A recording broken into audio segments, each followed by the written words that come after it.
Yeah, Robin versus Dark Pit. This is an interesting one, right? Because you definitely have a set game plan. One definitely wants to be a little bit more mobile than the other. Both kind of are beneficiaries of it being on Wi-Fi, though I would say that Dark Pit is definitely, I would say at the very least, viable offline if you have good enough fundamentals.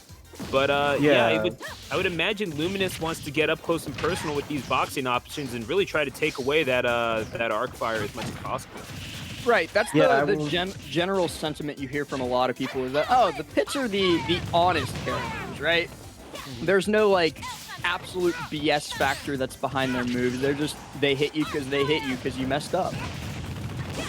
Yeah, I would say Oh my Pit god, are definitely.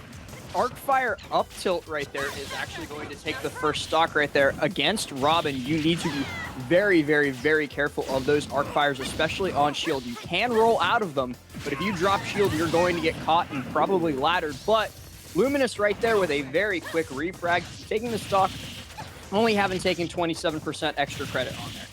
Yeah, that up tilt, nice little pop-up option is able to catch people on the jumps if they're not careful. And that Nair, of course, that's one of the big complaints about the characters, that Nair is so disjointed, but that's really only in comparison to Palutena and Luminous. When they get going, their ledge guarding is some of the most lethal that you'll find in these brackets, as Nikita having a devil of a time dealing with this Angel.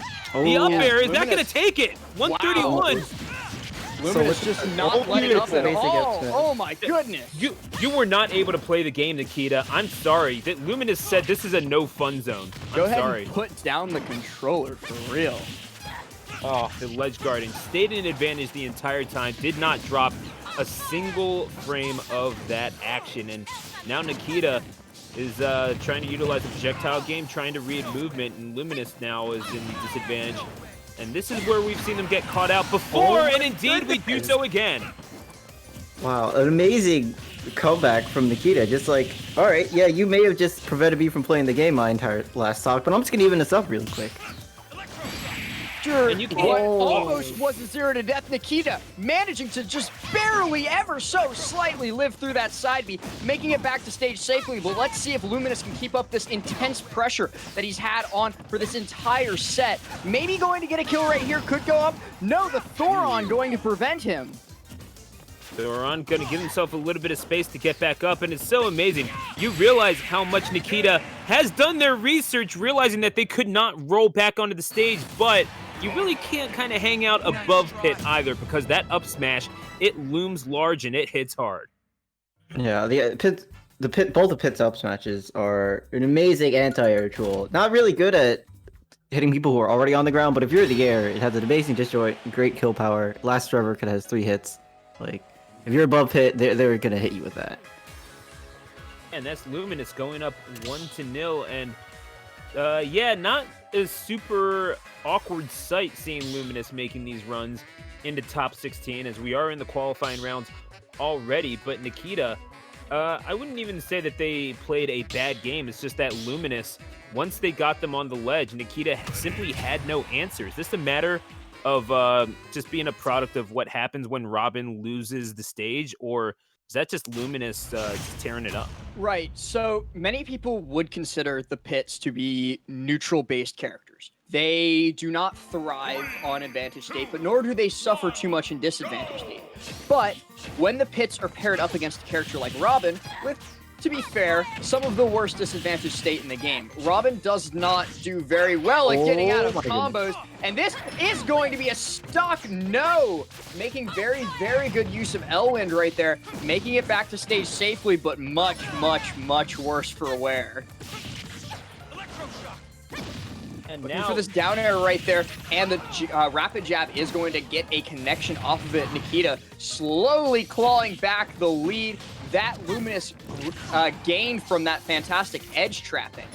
Looking to bring this back, and now holding on to a lead. Could get something going here, but no, Luminous escaping with the dash attack. Now the shield overcharge, that was really good use from Luminous, because Robin's like main ledge trapping tool is the Arcfire, and if you can just if you have something that just negates that entirely, that's super useful. Yeah, well, you see just how much both characters get off of their back air. Luminous almost killing with that. That back air was one of 95? Thoron connecting right between the eyes. You're not the only one who can snipe, Luminous. Dark but Pit just died at 43% before the hit. I would like to point that out. Was that Yeah. like pulled off of soft back air too into the Thoron? I'm going to call that because if it wasn't bad DI, that's actually terrifying. So I'm just going to pray to whatever and hope that that was just bad DI, that the reason why Luminous died there. Because if not, Robin needs to be nerfed.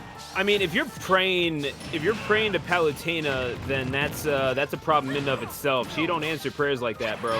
Have you seen her play? But either way, it's going to be that fair getting shielded, and yeah, this is the problem with Pit, and it's such a convincing win for Nikita. But yeah, that's the thing with Smash. Obviously, you hit shields, you're going to die, and you can't really act all that shocked about it. But Nikita showing a little bit of mettle to their game and showing that they're not afraid to play against one of the best pits that these brackets have to offer. Very true, very true. The main thing that I want to point out about that game is that it was almost a complete and total role reversal of the first game.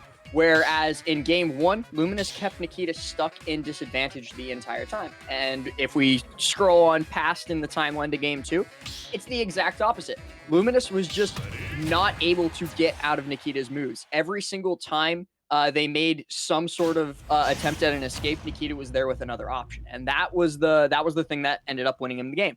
The damage just did not stop. All right, so we're gonna go into game 3 right now, and to see who will be moving on in this bracket.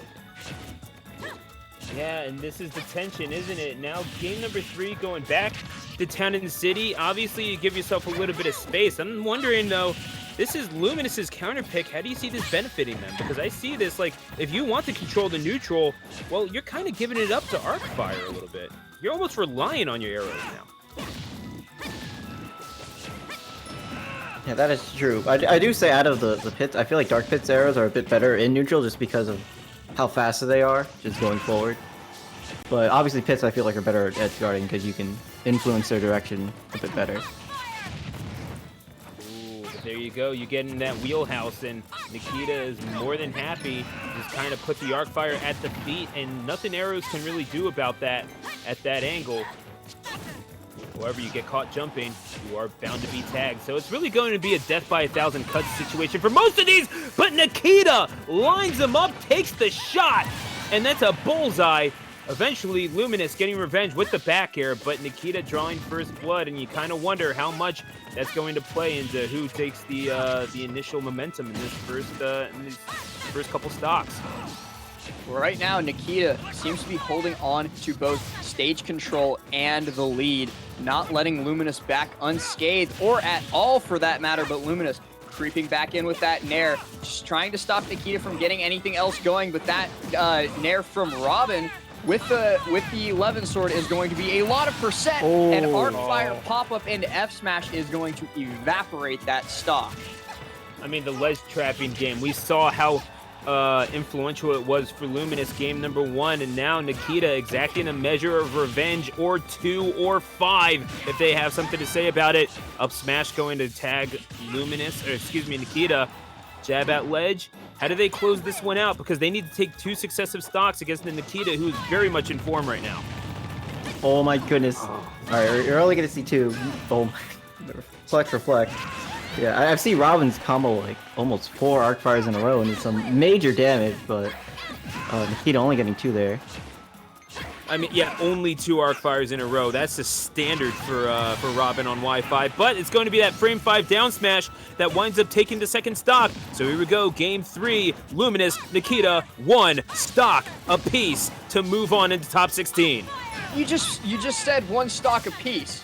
But look at the percentages, my friend. This is not an even game. Nikita is 1 solid hit away from taking this whole thing and sending Luminous down to losers. Meanwhile, Luminous has a whole lot of work to do to make this deficit up. Nikita looking for that ledge jump read, holding onto the book right now, trying to use it as an item projectile. Nikita, though, this could be big. Caught on the ledge, but no! The back air from Nikita going to clutch it out, not letting Luminous get too far into the comeback. Moving on to top 16 winner's side. Luminous stuck their neck out just a little bit too far. That platform moving off